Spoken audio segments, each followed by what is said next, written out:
Je suis le prophète Asaf Emel et nous continuons dans notre thématique intitulée Comment assainir son mode de pensée. Alors, nous verrons 2 ou 3 principes supplémentaires et assurément cela marquera la fin de ce thème. Alors, à cela, on se voit juste après. Je vous dis shalom.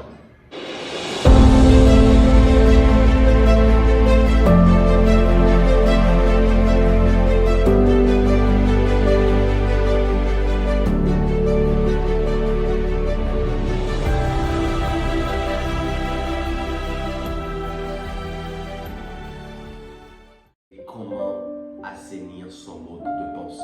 Alors je vais m'efforcer à être très bref. Nous verrons aujourd'hui 2 voire 3 points.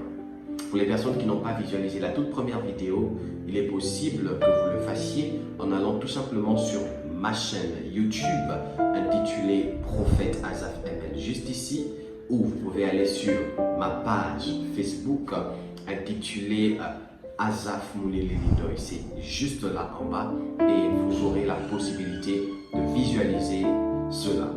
Alors, aujourd'hui, nous allons parler toujours de ce même thème et nous allons voir 2 ou 3 points supplémentaires. Mais en amont, je vais rapidement revenir sur une chose qui va nous permettre de mieux comprendre la thématique abordée, les points abordés en ce jour. Alors, il est important de comprendre que la mémoire, le cerveau ne fonctionne pas comme les autres organes, ou permettez-moi les autres membres du corps. Le cerveau, lui, nous redonne ce que l'on lui donne. Le cerveau nous renvoie les informations qu'on lui envoie. Ça veut dire quoi? Ça veut dire pendant nos moments journaliers, pendant les moments de la journée, pendant que vous regardez un film, pendant que vous regardez une série, pendant que vous regardez des séries, des dessins, le cerveau, lui, il enregistre de manière consciente ou de manière inconsciente tout ce que nous regardons, tout ce que nous visualisons, de manière consciente ou de manière inconsciente. Il est important de connaître ces choses. Il est vraiment important d'avoir cette notion-là. C'est ce qui fait en sorte que si le matin, vous vous réveillez directement sur une conversation WhatsApp, quand vous serez dans des moments de prière, des moments de méditation, même dans votre sommeil, le cerveau va vous redonner l'information primaire que vous lui avez donnée. Si vous passez du temps à regarder des séries télé en longueur de journée, si vous passez du temps à regarder des choses attrayant la sexualité, des choses attrayant des films de vampires, des choses bizarres, pendant que vous allez dormir, ou bien pendant que vous serez en train de prier, pendant que vous serez en train de méditer, le cerveau, lui, il va vous renvoyer ça. Et ça, vous ne pourriez pas contrôler. Il est important de comprendre que dans l'organisme de l'homme, particulièrement dans le cerveau de l'homme, il n'y a pas une fonction écrite supprimée. Il n'y a pas une fonction écrite enlevée. Il n'y a pas. Le cerveau de l'homme ne connaît pas diviser. Le cerveau de l'homme ne connaît que 2 choses. Additionner ou multiplier.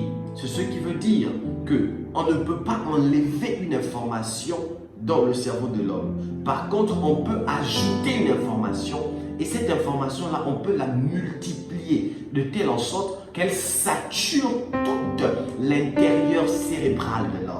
De telle en sorte qu'elle sature tout l'esprit, elle sature tout l'esprit de l'homme. Ça veut dire quoi? Ça veut dire que c'est ce à quoi tu exposes ton esprit continuellement qui va saturer ton esprit. Exemple. Essayez d'enlever, là où je vous dis maintenant, essayez d'imaginer un singe. Imaginez un singe dans votre esprit pendant quelques minutes. Imaginez un singe dans votre esprit. Et maintenant, je vous dis, enlevez l'image de singe. Pensez à autre chose. Enlevez, ne pensez plus au singe. Annulez totalement cette image de votre esprit. C'est impossible. Par contre, vous avez l'impression que ça se multiplie. Plus on vous demande d'enlever, plus l'image de singe se multiplie davantage. L'image de gorille se multiplie davantage. Pourquoi? Parce que le cerveau de l'homme ne connaît pas des soustractions. Par contre, la chose qu'il est préférable et souhaitable de faire, c'est d'ajouter des informations qui viendront dans le but de saturer le cerveau afin que les informations précédentes ne puissent plus avoir de la prépondérance ou de l'autonomie, permettez-moi l'expression, ne puissent plus avoir de la force sur les pensées actuelles. Est-ce que quelqu'un me comprend? C'est ainsi que nous eûmes parlé de 3 points, à savoir nettoyer ses sens, éviter de regarder des choses à la sexualité, des choses que je traiterais d'être des choses impures. Passez du temps à regarder des choses qui vont vous saisir les membres. Voilà. Évitez de regarder des choses impures. Deuxièmement, nous allons parler de la méditation. La méditation. Que dis-je, excusez-moi? La lecture. On a parlé de la lecture. Je ne parle pas de méditer. Je ne parle pas de lire de méditer. Je ne parle pas de l'étude, mais je parle de la lecture. Troisièmement, nous avons parlé de la prière. Alors aujourd'hui, on va encore voir un point supplémentaire qui fera le quatrième point. Aujourd'hui, on va voir le fait de rééduquer ses membres. En quoi faisons? En répétant la parole, en déclarant la parole. Donc, il est important de rééduquer les membres. Vous avez éduqué votre esprit, éduqué votre corps à un certain rythme. Série télé à 16h, série télé à 20h, série télé à 18h, série télé à 12h, série télé à 8h. Et ça fait en sorte que quand l'heure arrive, instinctivement, votre esprit vous fait signe déjà, votre corps vous fait signe déjà que c'est l'heure de regarder Novelas, c'est l'heure de regarder Avengers, c'est l'heure de regarder des séries bizarres, c'est l'heure. Et du coup, votre esprit vous oblige à aller faire ça. Maintenant, vous devez faire une rééducation. Ça veut dire, à vos heures là, vous devez apprendre à méditer la parole, apprendre à lire la parole, apprendre à faire des recherches sur des choses plus saines qui vont assainir votre pensée, assainir votre esprit. Et c'est ça la première clé de cette vidéo. Rééduquer. Et ce ne sera pas facile parce que là, ça va entraîner un combat entre toi, entre ta volonté et la volonté de la chair. Ça va entraîner une lutte entre deux entités. L'entité que tu es et l'entité charnelle. Et là, tu vas devoir maintenant jouer avec ta détermination pour arriver à tes objectifs.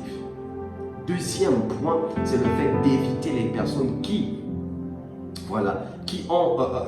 vont vous ramener dans ces mondes de pensée. Évitez les personnes qui vont toujours vous parler de sexe, qui vont toujours parler de copains, copines, qui vont toujours vous parler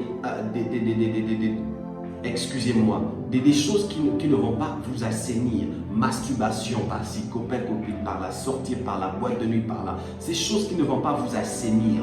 Évitez-les. J'ai envie de dire, quand je parle d'éviter-les, c'est ne marchez plus avec elles. Séparez-vous totalement de ces personnes. Oui, créez-vous un autre environnement dans lequel vous pourriez chaque jour travailler de manière consciente et inconsciente. Pourquoi consciente?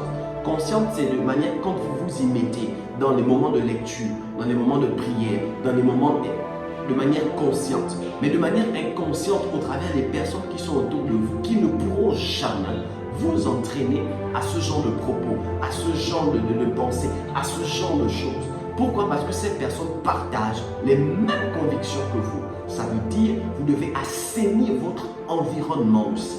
Donc, il y a la rééducation et il y a le fait d'assainir l'environnement en rejetant les personnes qui vont vous ramener dans les choses anciennes. Et troisième et dernier point de cette vidéo, c'est la pratique. Tout simplement, la pratique. Ça veut dire, vous devez pratiquer. Ces choses ne viendront jamais sur un coup de baguette. Never. Vous devez pratiquer. Pratiquer. Matin, pratiquer. Midi, pratiquer. Soir, pratiquer. Et c'est comme ça que vous allez commencer à avoir des fruits. Every time. Et vous commencerez à avoir des fruits. Alors, comme exercice, déjà, l'exercice sur la lecture, quand vous vous levez le matin, la première chose que vous devez vous atteler à faire, ce n'est pas Novelas, ce n'est pas WhatsApp, ce n'est pas YouTube, ce n'est pas Facebook, never, c'est la parole. Prenez votre Bible et lisez minimum 5 chapitres par jour le matin et 5 chapitres par jour le soir. Donc au total 10 chapitres par jour. Vous devez vous battre à lire 5 chapitres. La première chose que vous devez faire, c'est prendre votre Bible après vos moments de prière et lire 5 chapitres le matin. La dernière chose que vous devez faire, c'est après vos moments de prière, prendre votre Bible et lire 5 chapitres le soir avant de vous endormir. Ne touchez pas votre téléphone avant de vous endormir pour regarder des conversations WhatsApp. Non, laissez ça. Dormez avec un esprit sain. Réveillez-vous et passez la journée avec un esprit sain. C'est important. Je crois que je vous ai aidé. Le prochain thème que nous allons aborder, ce sera sur la prière. Comment garder la force dans la prière. Comment garder Dieu vous bénisse. Passez une excellente journée et une excellente